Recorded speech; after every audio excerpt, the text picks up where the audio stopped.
You are nothing but a disgrace. I made you. No, I made myself. And now I am here. The first thing that hit the floor was not the money. It was the sound.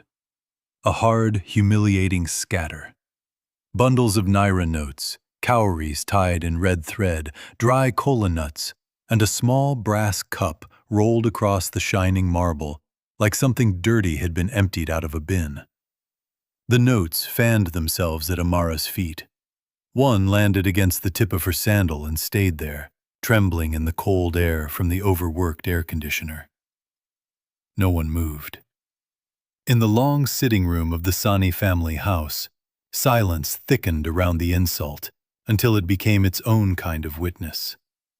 The cream curtains barely stirred. The crystal bowl on the center table caught afternoon light and threw it back in thin, sharp lines.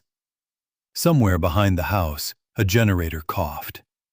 Inside the room, all that could be heard was the shallow breathing of people pretending not to enjoy what they were seeing. Beatrice Sanni stood over the scattered bride price with her chin raised and one hand still gripping the embroidered pouch she had emptied. "Take it," she said, her voice clean and cutting.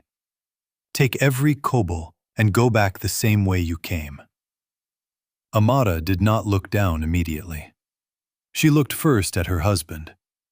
Kunle was seated on the far sofa, elbows on his knees, fingers clasped, as if this were a business problem he hoped would solve itself if he looked tired enough. He would not meet her eyes. His jaw tightened once. Then even that small sign of discomfort disappeared. An aunt clicked her tongue softly. Another woman whispered, "Such shame."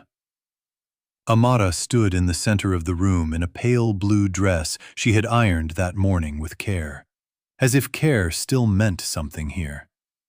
Her face remained still, but something inside her seemed to go very quiet. Not broken, not shattered. Quiet in the dangerous way the sky becomes quiet before rain no one can stop. From inside her handbag, her phone vibrated again. Unknown international number. It was the third time that day. Beatrice gave a dry, humorless laugh. "Do not stand there like a statue. We have returned what was paid. My son is finished with this mistake." At that, a murmur traveled through the room like smoke. Amara lowered her eyes at last, but not in submission. She looked at the money on the floor as one might look at ashes after a fire, recognizing what had burned and what had not. Then she lifted her gaze again, calm enough to unsettle people.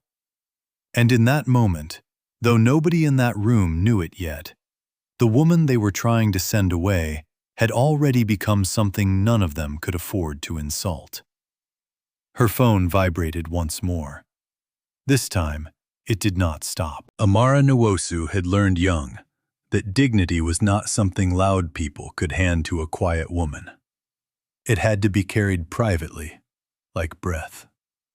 She was 34, measured in speech, careful with money, and almost unnervingly composed. She worked as an administrative officer at a non-profit school in Lagos, where she kept records so neatly that teachers joked the files breathed easier in her hands. She lived without spectacle. Her dresses were simple. Her hair was usually wrapped when she was at home. She preferred clear spaces, folded linen, tea without sugar, and the kind of silence that let her hear her own thoughts. People often mistook that for emptiness. They always did that to women who did not perform themselves for approval. Amara had been raised by her mother, Adana, in a 2-room flat that smelled of starch, shea butter, and fabric chalk. Adana was a seamstress with elegant fingers and a private sorrow she never laid heavily on her daughter. She spoke very little about the family she came from. She said only that wealth could make cowards of people who feared losing it, and that peace was worth more than inheritance if the inheritance cost a woman her soul. Amara believed her.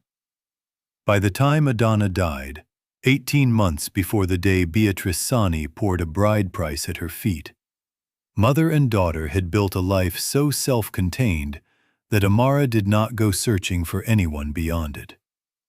She buried her grief quietly, went back to work, paid rent, answered condolences, continued. That was how Kunle Sani had once seemed attractive to her. He was polished where she was reserved, charming where she was guarded. He noticed her in ways that felt gentle at first. He called her rare. He said the world was too noisy for women like her. He promised she would never have to fight for space beside him because he understood her silence. What he understood, it turned out, was convenience. He liked that she was not demanding. He liked that she did not question his plans loudly. He liked that when his import business began slipping, she offered her savings without humiliating him. He liked that she did not expose his weaknesses to outsiders. But he had not married with enough spine to protect what he had chosen. And at the center of that failure stood his mother. Beatrice Sani was a woman who carried social ambition the way some women carried perfume. Everywhere, and heavily. She measured people by furniture, surnames, wedding halls, and what could be said about them in public. Amara, with her quiet dresses, modest salary, dead mother, and uncertain extended family, had never looked like a victory to her. From the beginning, Beatrice had smiled with her mouth and judged with her eyes. "You are decent," she once told Amara, pouring tea no one had asked for. "But decency is not the same as suitability." The Sani home reflected her exactly. Large, expensive, and arranged to impress more than comfort. Glass tables that made every cup sound accusatory. Leather sofas nobody sat in naturally. A dining room that looked staged for people who came only to compare themselves. Even the walls felt watchful. Amara had entered that family believing patience could soften contempt. Instead, contempt learned her schedule. It learned what time she woke, what meals she cooked, what things she tolerated without complaint. It noticed how seldom she defended herself and concluded, like small minds often do, that silence meant weakness. That afternoon in the sitting room was not the beginning. It was only the first time their cruelty had become impossible to dress up as custom. And by then, without knowing it, Amara was already standing at the edge of a different life entirely. The trouble with sustained disrespect was that it did not arrive as one event. It arrived as weather, a shift in tone, a look held too long, a comment placed carefully at the table and left there for everyone to taste. After Amara married Kunle, she did what women with discipline often do when they enter difficult homes. She tried to make herself useful without making herself small. She brought order where she could, paid quietly for groceries when Kunle's accounts delayed, remembered birthdays, visited his father in the hospital when Beatrice was too busy receiving guests to sit for long. She even learned how each of the household staff preferred things done, because respect, in her mind, was not selective. It bought her nothing. When guests came, Beatrice introduced her with faint praise that somehow landed like insult. "This is Kunle's wife, Amara. Very simple girl. Very quiet. She does not know much about society, but she tries." At dinners, if someone praised the soup, Beatrice corrected them. "Our cook made it. Amara only supervised." If Amara wore gold, Beatrice asked whether it was imitation. If she said little, she was called proud. If she answered thoughtfully, she was called defensive.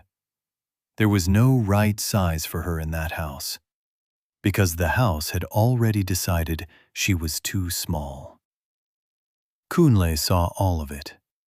Sometimes, in private, he would sigh and loosen his tie and say, "You know how my mother is." It was a sentence men used when they wanted women to survive what they had no courage to confront. Once, after Beatrice told a room full of women that Amara had still not produced a child, Kunle found her folding laundry in their room with terrifying neatness. "You should have said something," she told him without looking up. He leaned against the wardrobe.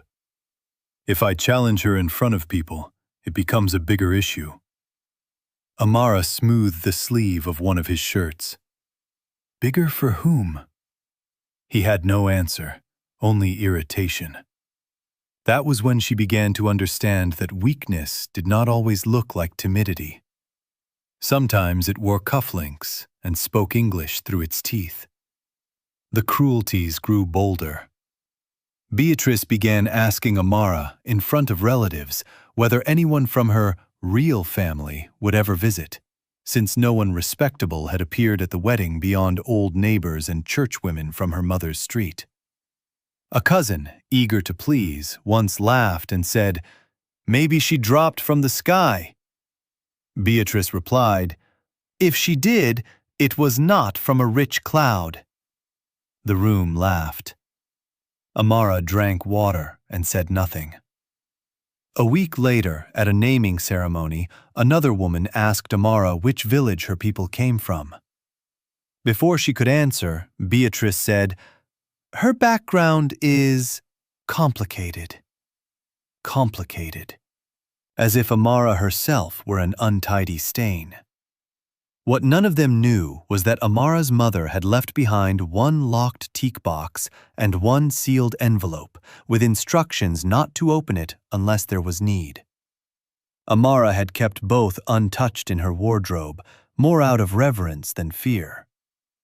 Grief had made her protective of unfinished things. Her mother's secrets felt like sacred cloth, not to be handled carelessly. While the Sani family mocked what they could not trace, calls had begun coming from numbers Amara did not recognize. London, Accra, Abuja. A law office sent 2 emails to an address she rarely checked. A courier came once to the school asking for her, but she was in a meeting and he left a card with the receptionist who misplaced it under a stack of circulars. The universe was knocking softly. But inside the Sani home, the noise of contempt was louder. Then came the rumor that would sharpen everything.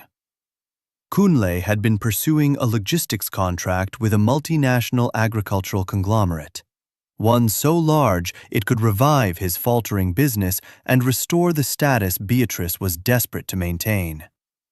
For weeks, the house turned into a rehearsal room for ambition. New drapes were ordered. His suits were altered. Beatrice called caterers and makeup artists for events that had not yet happened, speaking of the season ahead, as if prosperity were already back at the gate. And somewhere inside that performance, Amara became expendable. She heard it first by accident. Beatrice was on the phone in the study, the door open, her voice carrying. "A wife should elevate a man's image," she said, "not burden it.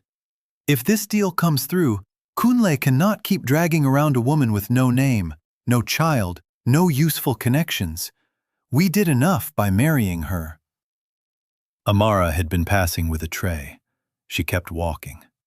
That night, Kunle came home late, smelling of cologne and stress. He removed his wristwatch and placed it on the dresser.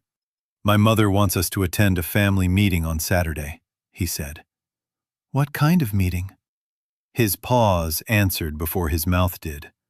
Amara turned from the mirror slowly. "Have you decided something without me?" He looked away first. "It may be best for everyone if we consider dissolving things before they become uglier." The room seemed to still itself around her. Outside, traffic murmured beyond the estate walls. A dog barked once. Somewhere downstairs, Beatrice laughed at something on television. Amara studied her husband as if seeing the final shape of him. "And this is your decision?" she asked quietly. "Or your mother's courage borrowed through your mouth?" Kunle flinched, then hardened. "Do not make this dramatic." No. The drama had already been arranged. Saturday would simply be the stage. And when it came, the room would be full. They called it a family meeting, but it was a trial arranged by cowards. By 3 in the afternoon, the sitting room was crowded with relatives, 2 elderly uncles, Kunle's married sister, 3 women from church, and 1 family friend Beatrice always invited when she wanted her decisions witnessed and repeated outside the house. The curtains were drawn halfway against the heat. The air smelled faintly of talcum powder, furniture polish, and impatience. Amara entered to find a low tray set on the floor before the center table. On it were cola nuts, alligator pepper, a folded wrapper, and an embroidered pouch she recognized from her wedding day. Her bride price. Or what Beatrice had decided it now meant. Nobody asked her to sit. Kunle stood near the window, one hand in his pocket, as if distance could make him less involved. His father, worn down by illness and habit, remained in an armchair with his gaze lowered. Whatever objections he might once have had long ago been domesticated into silence. Beatrice began with the language of culture, because cruelty often borrowed tradition when it wanted to appear respectable. "We welcomed you in good faith," she said, "but marriage is not by force. Where there is no fruit, no peace, and no proper joining of families, elders must intervene." One of the uncles nodded, as though wisdom had spoken. Amara kept her hands clasped before her. "If there is something to say it plainly." Beatrice's eyes sharpened. She did not like being denied her performance. "Plainly? Fine. You are not suitable for this family. You brought no standing, no meaningful support, and after all this time, no child. My son's life is stalled. We are correcting the mistake." The sister added, "It is better to end things cleanly before real damage is done." Real damage. As if a woman's dignity were not already part of the count. Beatrice picked up the pouch, weighed it in her palm, and stepped toward the center of the room. "Since your people cannot come and speak for you, we will return what was paid." Then she emptied it onto the floor. The sound seemed to strike Amara in the chest more than the ears. Money, cowries, cola, ritual reduced to insult, womanhood reduced to debris. A few people gasped, not because they objected, but because even they had not expected Beatrice to be so nakedly vicious. One churchwoman muttered, "Ah, Beatrice." But she did not stop her. Kunle finally spoke, and somehow that was worse. "Amara," he said, still not looking fully at her. "Let us not make this difficult." Not make this difficult. The words landed like a final door shutting. Beatrice pointed at the floor. "Pick it up. Take it and leave with whatever pride you still have." For a long second, Amara saw everything with unnatural clarity. The shine on the marble, the red thread around the cowries, the satisfaction trembling at the corners of Beatrice's mouth, the shame on Kunle's face that he refused to convert into action. Her handbag vibrated again. She heard it this time as if from far away. Then something inside her settled. No anger crossed her face. No tears arrived to feed the room. She simply bent with slow, deliberate grace, not to gather the money, but to pick up the phone from her bag. Unknown number. International. She looked at it until it stopped ringing. Then she placed the phone back inside, slipped off her wedding ring, and laid it on the glass center table with a sound so light it was almost nothing.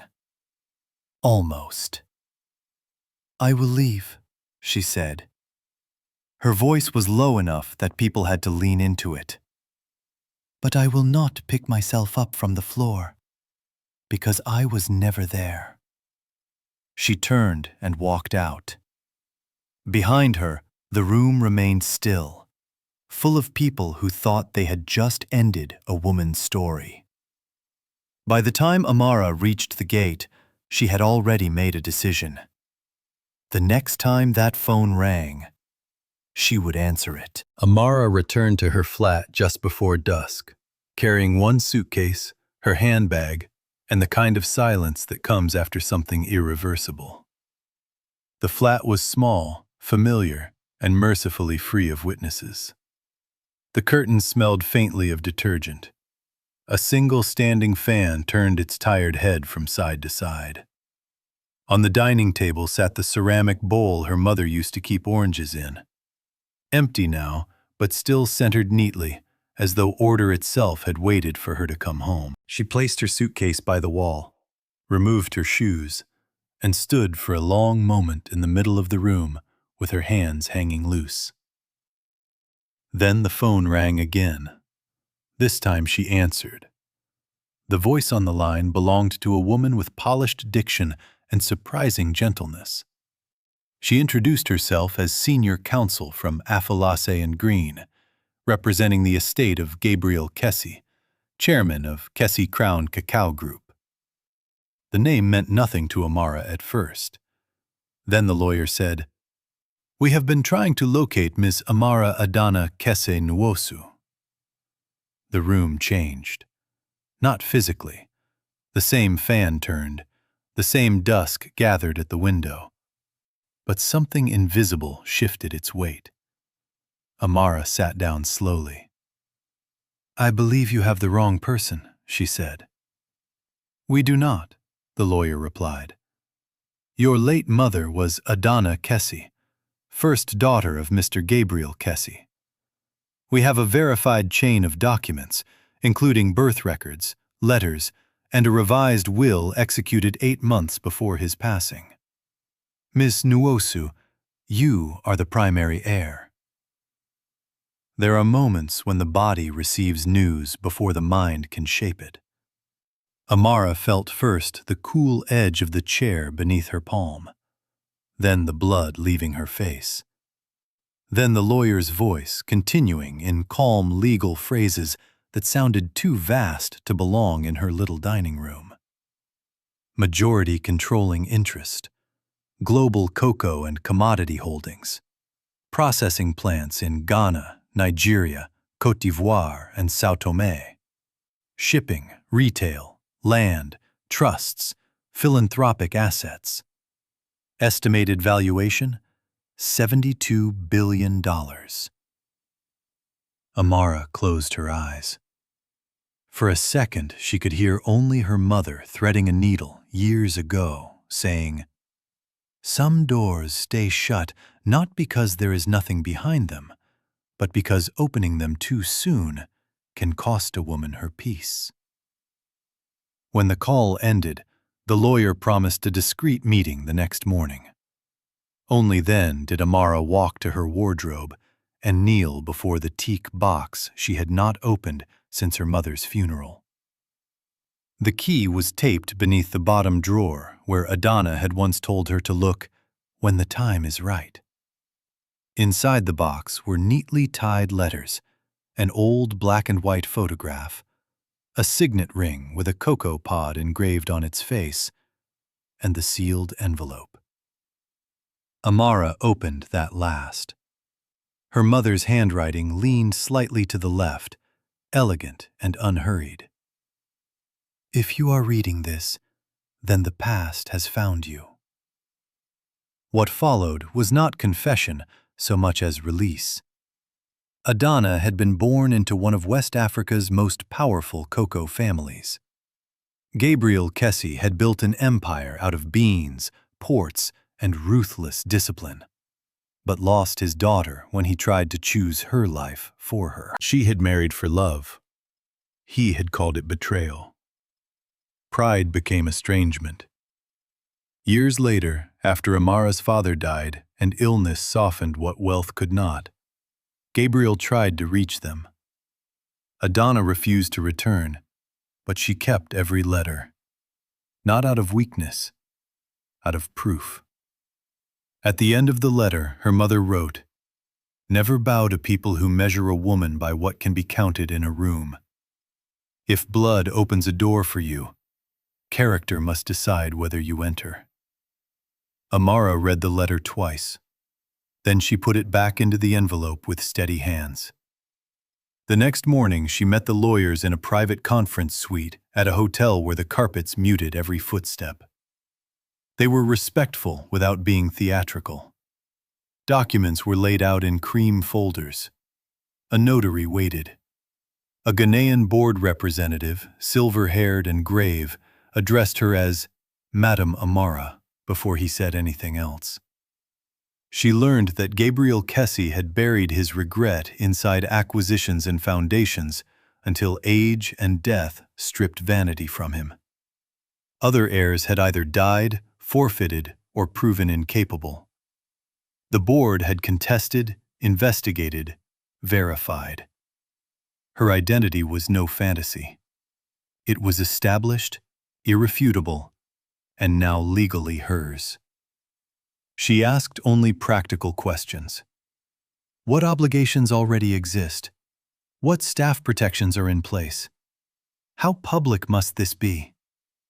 The lawyers exchanged brief looks of approval.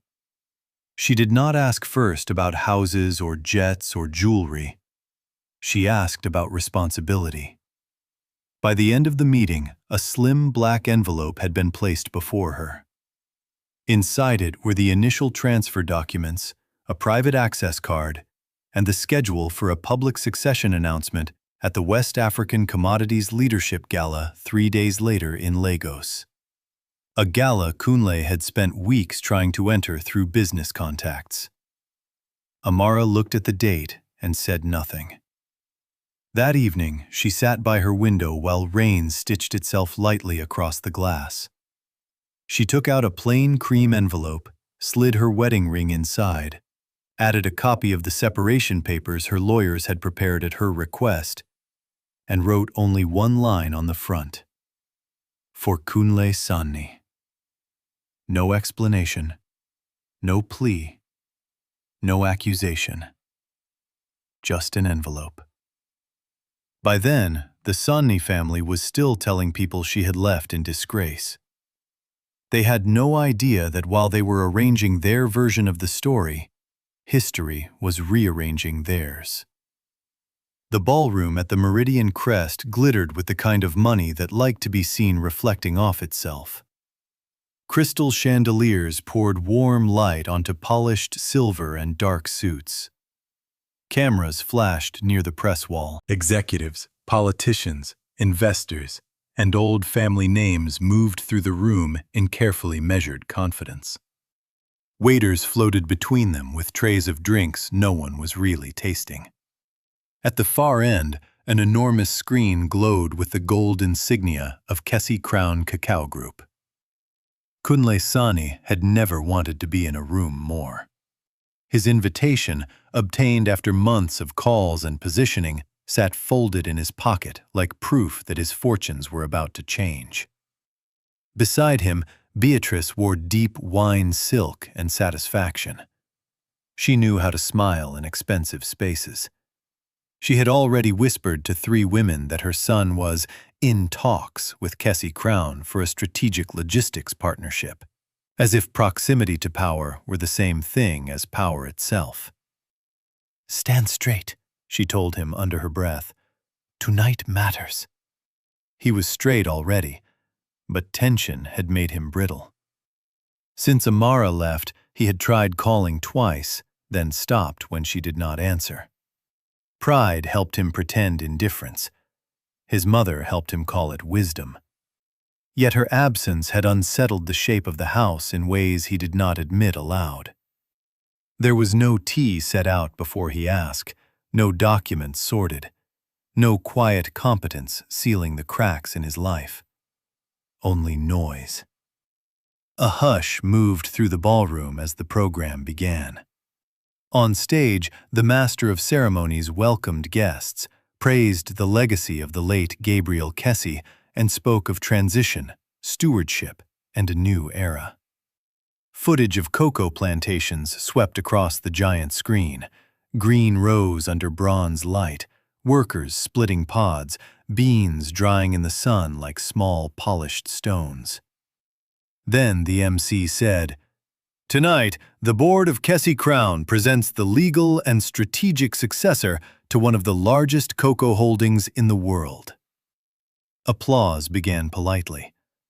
Beatrice leaned toward Kunle. "Watch carefully. These are the people you need." The doors at the back of the ballroom opened. At first, only a few turned. Then many. Then everyone. Amara entered in a tailored ivory suit so simple it looked more expensive than ornament. No flashy jewelry, no theatrical makeup. Just clean lines, steady steps, and the kind of composure that made the room reorganize itself around her. Her hair was wrapped in silk the color of dark earth. At her wrist, a slim gold watch caught the light once and let it go. 2 board members walked beside her. Senior counsel followed behind. Flashbulbs erupted. Names traveled in startled fragments through the room. Who? Is that Amara? Kunle's face lost color so quickly it looked as if someone had turned off a lamp inside him. Beatrice actually took one step backward. No one who had watched her pour that bride price onto the floor would ever forget the expression on her face in that moment. It was not simply shock. It was the collapse of assumption. The instant a person realizes the ladder they had been climbing was leaning against the wrong wall. Amara did not look at them immediately. She mounted the stage with unhurried grace and accepted the microphone only after the chair of the board formally introduced her. "Ms. Amara Adana Kessie Nwosu," he said. "Principal heir, majority shareholder, and incoming executive chair of Kessie Crown Cacao Group." The applause this time was thunderous. It rolled through the ballroom in waves. Cameras pointed, heads turned. Some people stood. Others simply stared, recalculating everything they thought they knew about blood, power, and quiet women. At last, Amara lifted her eyes. They found Kunle first, then Beatrice. She held their gaze only briefly, long enough. When she spoke, her voice did not rise. It did not need to. "My grandfather built an empire from cocoa," she said. "But inheritance is not only land, revenue, and signatures. It is also the burden of what people do with power when they believe no one is watching." The ballroom stilled. "I was not raised in boardrooms. I was raised by a woman who taught me that dignity does not announce itself. It does not beg to be recognized. It waits. And when the moment comes, it stands." Something shifted across the room. Not movement, but attention deepening into silence. Amara continued, "In the last week, I was reminded that some people believe a woman's value can be counted, returned, scattered, and stepped over. They are wrong." No names, no spectacle. That made it heavier. "A woman is not a transaction, not a bargain. not an object to be accepted when convenient and discarded when ambition changes its clothes. Several people lowered their eyes. Others looked directly toward the Sanni family, already understanding more than had been said. Amara let the silence breathe before she went on. As I take this role, I intend to lead with memory, discipline, and respect.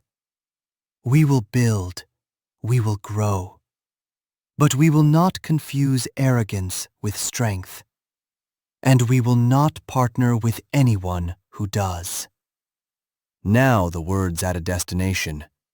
Kunle knew it. Beatrice knew it. Half the ballroom knew it.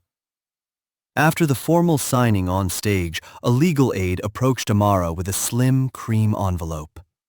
She took it, descended from the stage, and crossed the ballroom floor with every camera following. Beatrice straightened herself, preparing a smile she could wear like denial. "Amara," she began, voice suddenly sweet with panic. "My dear, this is all a misunderstanding." Amara stopped before her. She did not offer an embrace. She handed the envelope to Kunle. It was the same one she had prepared by her window in the rain. Inside were the signed separation papers, the ring, and a brief letter from counsel confirming that any pending consideration of his company's proposal had been removed from review due to documented conflict and concerns around character and governance. Kunle's fingers trembled slightly as he opened it. Amara watched him without malice. "You mistook my silence," she said softly, "for lack." The sentence landed harder than shouting ever could. Then she turned to Beatrice. There was no anger on her face, only clarity. "The bride price you poured onto the floor," Amara said, each word precise, "was never the value of the woman standing before you. It was only the price of your son's access. And he no longer has it." Beatrice's lips parted, but no sound came. Around them, the room held its breath. Then Amara inclined her head, not in submission, but in closure, and walked away as the cameras kept flashing, and the world they had built on humiliation cracked open beneath their feet. News traveled fast, because humiliation, when deserved by the arrogant, always found eager legs. By morning, photographs from the gala had spread across business pages, society blogs, WhatsApp groups, and breakfast tables. There was Amara on stage beneath the Kessie crown insignia. Amara signing legal papers. Amara in ivory, composed as stone and light. And in the background of one particularly merciless photo, Beatrice Sanni stood half-turned, her face caught in the naked moment between superiority and disbelief. People talked. Not because Amara gave them gossip. She did not. She issued one brief public statement about continuity, responsible leadership, and future expansion. Nothing more. But others filled the silence for her. A woman from church who had watched the bride price hit the marble suddenly remembered urgent errands whenever Beatrice approached. 2 society friends stopped returning her calls. A cousin who had laughed the loudest at Amara's complicated background quietly deleted old messages. Even Kunle's potential investors, ever alert to reputational risk, began asking questions not about his numbers, but about his judgment, character, and governance. Those words from the letter spread discreetly through the right circles and did their work. The proposed logistics partnership vanished completely. Another financier withdrew from a separate deal. No public scandal was manufactured by Amara. None was needed. Ambitious men often collapsed under the weight of their own exposed smallness. At the Sanni house, staff moved more carefully, voices lowered by the shock of reversed gravity. Kunle's father asked twice to speak with Amara, and was politely told by counsel that all communication should be formal. Beatrice, who had once arranged family meetings as though she were directing fate, now sat in her immaculate sitting room with the television on low and found that the house no longer admired her back. As for Kunle, he came once to Amara's office tower, waiting in the lobby with the posture of a man hoping nostalgia might still open a door money no longer could. She saw him through the glass before security could call upstairs.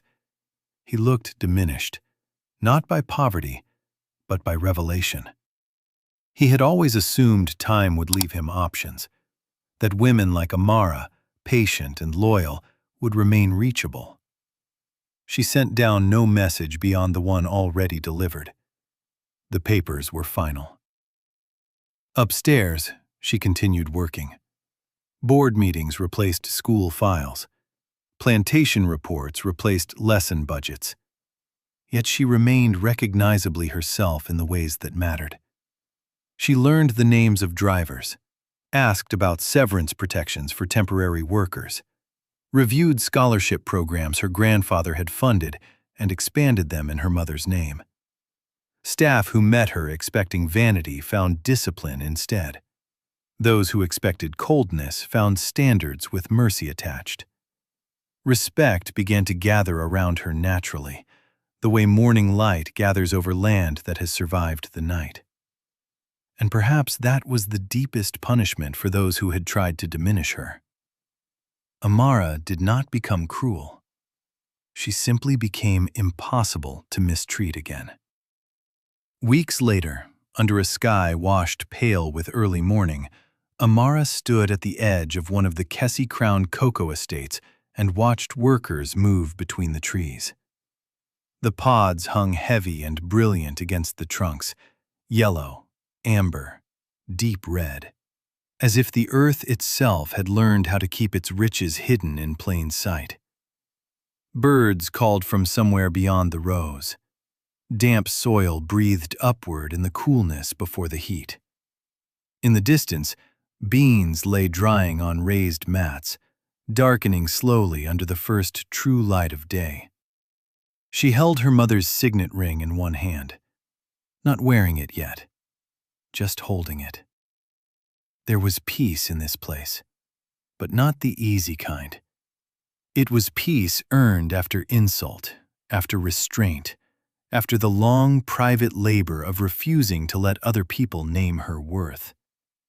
Her mother had once chosen distance over wealth because dignity mattered more than access. Now, standing among trees that had fed empires and egos alike, Amara understood the cost of that choice more deeply than ever.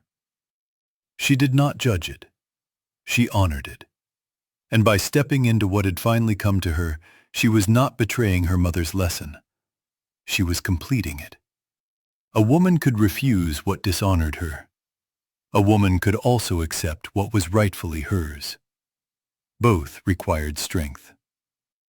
Her phone buzzed softly with the day's schedule. Meetings, signatures, calls across continents. Life waiting, as it always would. But for another moment she stayed where she was, watching light climb the fields. There would be people, always, who mistook quietness for surrender, who believed that a soft voice meant a weak foundation, who thought dignity could be cornered, priced, or thrown to the floor like loose money and cracked nuts. They were always wrong. Because some women did not answer insult with noise. Some women answered with time, with composure, with the terrible, beautiful patience of a truth that did not need defending to remain true. Amara slipped the ring onto her finger at last and turned toward the road where the car waited. Behind her, the cocoa trees stood in long, solemn rows, rooted deep, carrying sweetness inside rough shells. And ahead of her, the day opened wide. Not loud, not triumphant, just certain.